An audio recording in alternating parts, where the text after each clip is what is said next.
अगर मेरे पास फिर से जीने के लिए मेरा जीवन होता तो मैं हर हफ्ते कम से कम एक बार कुछ कविता पढ़ने और कुछ संगीत सुनने का नियम बना लेता। 1 घंटे का समय बर्बाद करने की हिम्मत करने वाले व्यक्ति ने जीवन के मूल्य की खोज नहीं की है।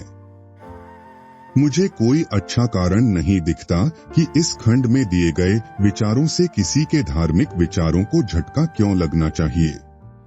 मनुष्य अपने अहंकार में खुद को एक महान कार्य समझता है जो एक देवता के हस्तक्षेप के योग्य है।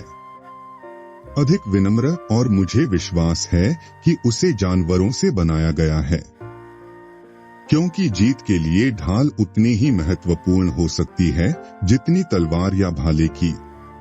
मनुष्य और जानवरों के बीच सुख और दर्द, सुख और दुख को महसूस करने की क्षमता में कोई बुनियादी अंतर नहीं है।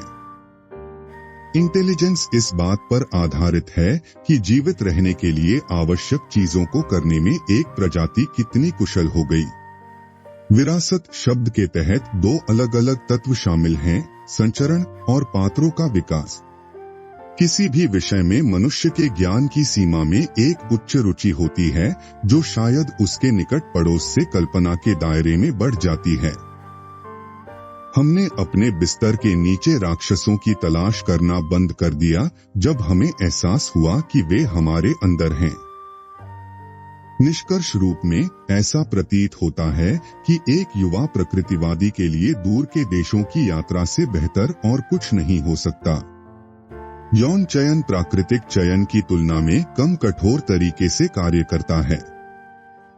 उत्तरार्ध कम या ज्यादा सफल व्यक्तियों के सभी उम्र में जीवन या मृत्यु के द्वारा अपना प्रभाव पैदा करता है। विचार की स्वतंत्रता पुरुषों के दिमाग की क्रमिक रोशनी से सबसे अच्छी तरह से बढ़ावा देती है जो विज्ञान की प्रगति से होती है।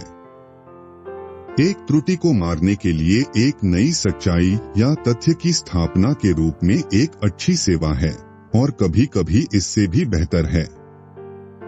हमारी अज्ञानता को स्पष्ट रूप से समझना हमेशा उचित होता है। मैं मरने से कम नहीं डरता, लेकिन फिर मेरे साथ एक भयानक संदेह हमेशा उठता है कि क्या मनुष्य के मन के विश्वास जो निचले जानवरों के दिमाग से विकसित हुए हैं किसी भी मूल्य के हैं या बिल्कुल भरोसेमंद हैं। क्या कोई बंदर के मन की धारणाओं पर भरोसा करेगा अगर ऐसे मन में कोई विश्वास है? हम यहाँ आशाओं या भय से संबंधित नहीं हैं, केवल सत्य के साथ जहाँ तक हमारे कारण हमें इसे खोजने की अनुमति देते हैं। झूठे तथ्य विज्ञान की प्रगति के लिए अत्यधिक हानिकारक हैं क्योंकि वे अक्सर लंबे समय तक टिके रहते हैं, लेकिन झूठे विचार अगर कुछ सबूतों द्वारा समर्थित हैं तो थोड़ा नुकसान करते हैं क्योंकि हर कोई अपने झूठ को साबित करने में एक अच्छा आनंद लेता है और जब ऐसा किया जाता है तो त्रुटि की ओर एक मार्ग बंद हो जाता है और सत्य का मार्ग अक्सर एक ही समय में खुल जाता है। अपने हिस्से के लिए मैं जल्द ही उस वीर छोटे बंदर से उतरूंगा जिसने अपने रक्षक के जीवन को बचाने के लिए अपने भयानक दुश्मन को बहादुरी दी, या उस बूढ़े बाबून से जो पहाड़ों से उतरकर अपने युवा साथी को चकित कुत्तों की भीड़ से जीत में ले गया, जैसे एक जंगली से जो अपने दुश्मनों को यातना देने में प्रसन्न होता है, खूनी बलिदान करता है, बिना पश्चाताप के शिशु हत्या करता है, उसका इलाज करता है। दासियों की तरह पत्नियां शालीनता नहीं जानती और घोर अंधविश्वासों से ग्रस्त हैं। वृत्ति का सार यह है कि इसका कारण स्वतंत्र रूप से पालन किया जाता है। भविष्य की किसी अवधि में जो सदियों से मापी गई बहुत दूर नहीं है, मनुष्य की सभ्य नस्लें लगभग निश्चित रूप से दुनिया भर में जंगली जातियों को नष्ट कर देंगी और उनका स्थान ले लेंगी। उसी समय मानवरूपी वानर, जैसा कि प्रोफेसर शेफहॉसेन ने टिप्पणी की है, निस्संदेह नष्ट कर दिया जाएगा। तब विराम को व्यापक रूप से प्रस्तुत किया जाएगा क्योंकि यह कोकेशियान की तुलना में अधिक सभ्य राज्य में मनुष्य के बीच हस्तक्षेप करेगा और कुछ वानर एक बबून के रूप में कम होगा, बजाय वर्तमान में नीग्रो या ऑस्ट्रेलियाई और गोरिल्ला के बीच। इन स्वादों का नुकसान कविता और संगीत के लिए खुशी का नुकसान है और संभवतः हमारी प्रकृति के भावनात्मक हिस्से को कमजोर करके बुद्धि के लिए हानिकारक हो सकता है और संभवतः नैतिक चरित्र के लिए हानिकारक हो सकता है। पृथ्वी पर सारा जीवन कुछ सामान्य पूर्वजों से लाखों वर्षों में धीरे धीरे विकसित हुआ। एक वैज्ञानिक व्यक्ति के पास कोई इच्छा नहीं होनी चाहिए, कोई स्नेह नहीं होना चाहिए, केवल पत्थर का दिल। अब हम अस्तित्व के लिए संघर्ष पर थोड़ा और विस्तार से चर्चा करेंगे। फिर भी हमारी अज्ञानता इतनी गहरी है और हमारी धारणा इतनी अधिक है कि जब हम एक जैविक प्राणी के विलुप्त होने के बारे में सुनते हैं तो हम आश्चर्यचकित हो जाते हैं और जैसा कि हम कारण नहीं देखते हैं, हम दुनिया को उजाड़ने के लिए प्रलय का आह्वान करते हैं या जीवन के रूपों की अवधि पर कानूनों का आविष्कार करते हैं। मनुष्य की उत्पत्ति अब सिद्ध हो चुकी है। तत्वमीमांसा को फलना फूलना चाहिए।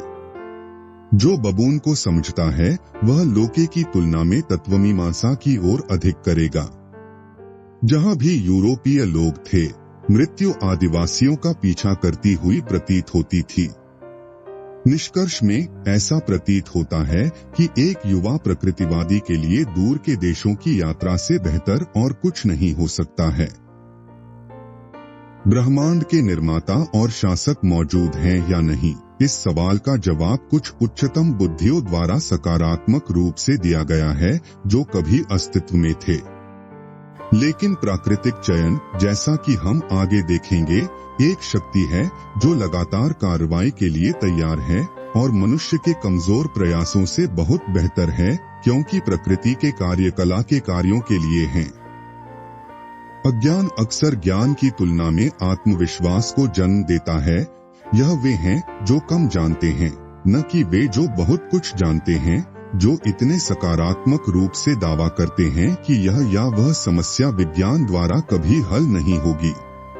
अगर गरीबों का दुख प्रकृति के नियमों से नहीं बल्कि हमारी संस्थाओं के कारण होता है तो हमारा पाप महान है। हमने अपने बिस्तर के नीचे राक्षसों की तलाश करना बंद कर दिया जब हमें एहसास हुआ कि वे हमारे अंदर हैं। सभी जीवित प्राणियों के लिए प्रेम मनुष्य का सबसे महान गुण है।